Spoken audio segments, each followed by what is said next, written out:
is the Brisbane Ranges National Park, which is just up behind our place for those who've been seed sowing with us, transplanting with us.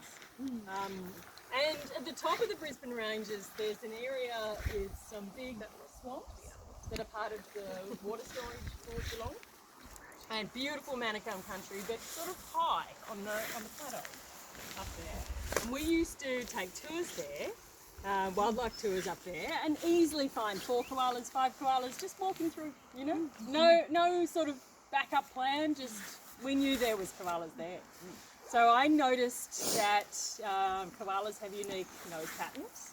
So the marking of white inside their nostrils is unique to each koala, and it lasts their entire life. So you can use it as a way of identifying them. And I'm working with the Uni of Sydney at the moment on publishing that information, which has taken far too long. But they've tested it on a couple of captive populations that have got tags, microchips. And they're getting nearly 100% accuracy on it, which is really good to see. But I expected that because I know it works. And then I spent 7 years researching this particular population of koalas up there. And then we got the Anarchy virus. And it started on a track just near my koala population. And it started because of a lightning strike. And normally what the fire services do is they go in and check on all the lightning strikes on those super hot days. But there were 2 lightning strikes in a line. And the second one got missed because it wasn't seen by the guy in the spotter tower. I've spoken to him since and he said, "I'm so sorry." And you go, "Don't apologise, you're doing your absolute best." So I remember sitting there on the Saturday thinking, is this the start of the worst day of my life? And it was. I knew it was coming, and I knew it was headed straight for those koalas. We had a population of 35. 3 survived that fire, and the fire washed back and forth through that area twice, which meant that when we got in, after the fire had actually stopped, it was still a couple of days after the fire. It was still very, very raw. We found the 3 who had survived. And the miracle that is those 3 still blows me away to this day, because it was a moonscape in there. Nothing should have survived at all. But the ones who survived, one was Bear. He was our dominant male. Beautiful, fit, healthy 5 or 6-year-old. He was in a cherry ballard. Do you know a cherry ballard tree? It's a parasite, a root parasite, and then it grows kind of thick, and I have noticed that they tend not to burn. And the ground underneath the cherry ballard still had living plants under it. So I'm thinking, ooh, that's a plant we should be targeting, but you can't get them from nurseries. He was sitting in the cherry ballard the day the fire took off, and the fire services came through and said, "You must get out now." And I said, "There's a koala in that tree." They said, "Right, we'll give him a squirt." So maybe they turned their fire hose on him for a little while. It was a hot day, so he would have loved it. That and the cherry ballard, he was sweet. No burns to his entire body, but he must have come down maybe a day or 2 after the fire and gone along the ground and up a gum tree to get food, and he's burnt his little paws and the bottom of his feet. He probably would have survived on his own, but we got a wildlife carer to catch him up, and he went into care. And this male koala, in the prime of his life, in breeding season, let us change his dressings without sedation for the entire 6 weeks he was in care.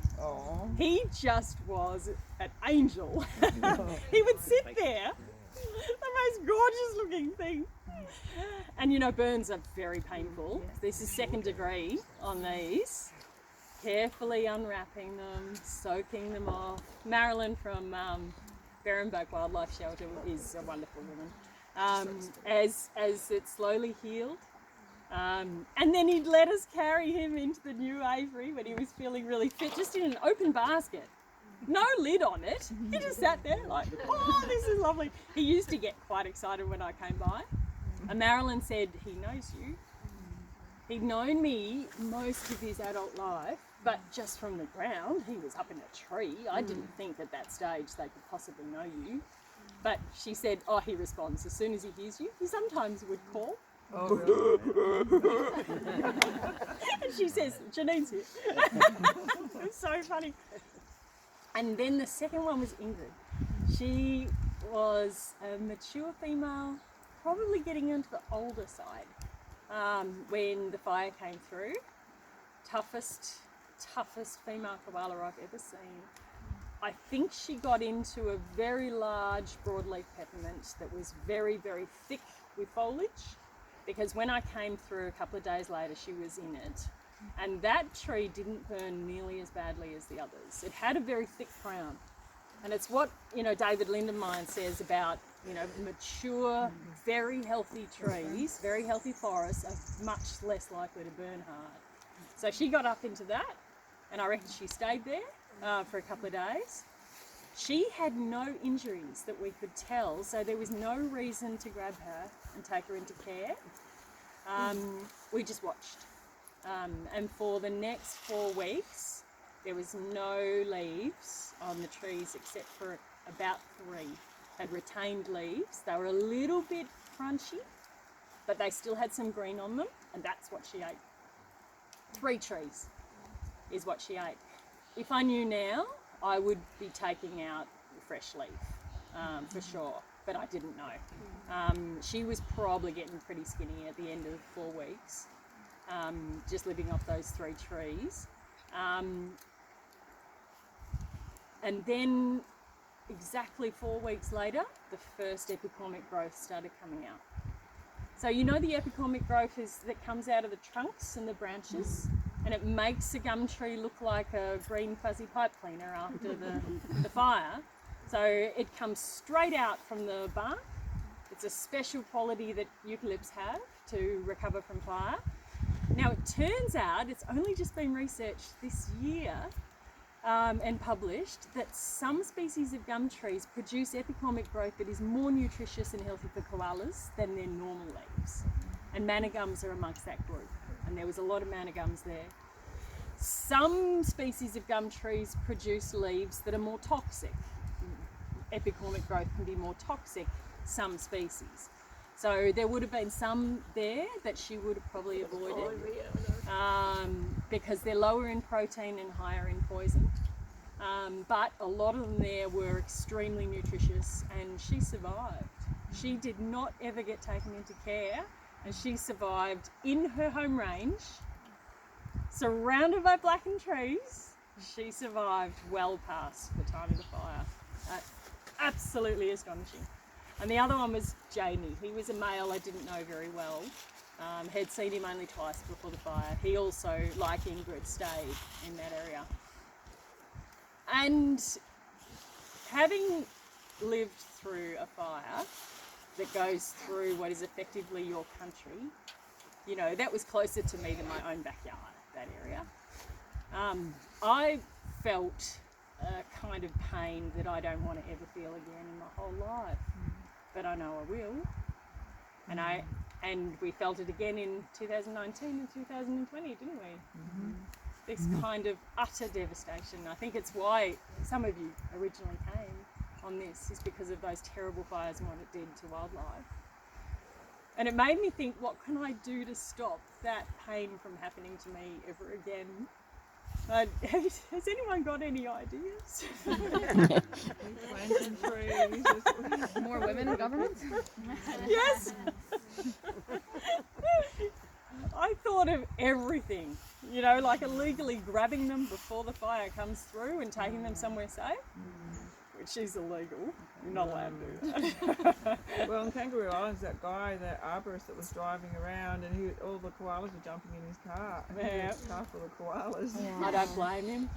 Is it true in South Australia, if they take them into care, they're not allowed to release them again? I don't know if that's true, but if they're sick, they're probably not allowed to. Maybe if they have chlamydia or something. The other thing is, where we Plants. can't put them afterwards. I mean, they've lost their home. So I don't think that's really usually an answer, because you've got to find somewhere to put them. Are they territorial? They are. Yeah, they'll tend to go home. But they did it in the Blue Mountains with 20, I think, and they took them into ANU. But does that actually make an impact for the species? I don't know. Still tough. I thought of getting a fire truck with big tanks on the back. Almost. You know what? That doesn't work. The first thing the fire services do is order you out. Yeah. And fair enough. They don't want people in there getting in their way, do they? What? Can we fix climate change overnight? How about an Elvis? How about an Elvis? Yeah. Yeah, you could have one of those in your backyard. A fire tank of it. Can you imagine? They would. You'd have to get official permission, I think, for it. They'd probably shoot you out of there too. They'd probably shoot you out, is my feeling. Yep. Well, Maybe a little bit of money for that. bit of money. Yeah. But A little bit. I yeah. imagine little automatic sprinklers that come up when there's a fire. Yes. A Cessna with buckets out the windows. Yes. Watering trees before the fire so that they're as lush as possible. Yeah. It's all a lot of money, a lot of time. But also, if you want technology. to focus on the koalas, then you've got to find the koalas to know where to water. You can't just water the whole area. Yeah, Like, that's it's exactly very- right. Yeah, you'd have to have people out there or drones. But this is in a way what informed this program that we're doing. We may not be able to save individual populations when the fire goes through, but if they're strong and if they're spread out across the landscape, the fire's not going to take them all, is it? You know, I mean, if there's 5 along this sort of section of river,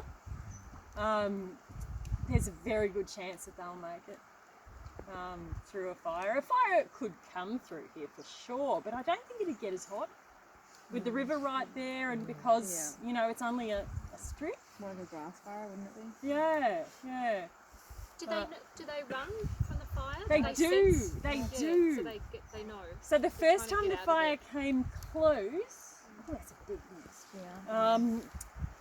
The first time the fire came through and stopped and went back again, and we thought we might make it without it killing the koalas. And we found 2 koalas on the road whose home range was actually impacted by the fire but had moved out to try and get away. It turns out that the fire did come back through anyway, and those 2 died as well. So they do try. They do have strategies. They go to the top of the biggest, bushiest tree they can find, like Ingrid did, and it worked for her. But when you get a climate change fueled inferno, Yeah, if they do the cool burning when they should, then if you go up to the top, logically that will work. yeah, So Aboriginal burning would have kept most of them really safe, actually. But our kind of new fires.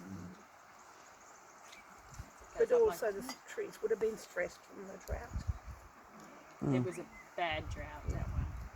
No. About 10 years, 9 years. It went from just before the millennium to 2012. And it was a bad one. So that doesn't help either. But yeah. Yes, unfortunately, bushfires are going to get worse. They are. So all the way from here to the Cape, and because all the seasons have changed and the moisture in the soil, they don't have the moisture bank as much as they used to, and rainforests are going to be burnt. And We're so lucky we had the La Nina for the last few years. Get sad, some really. moisture back into those trees. So, Shocking. it's a bit hard to go back to work now, isn't it? Yep. Kind of comfy. They Better had a than cuppa. ideas, 'cause we've got something We've got a positive to do, sofa. so Yes! Yeah. but Let's there's go. not that much to do because all these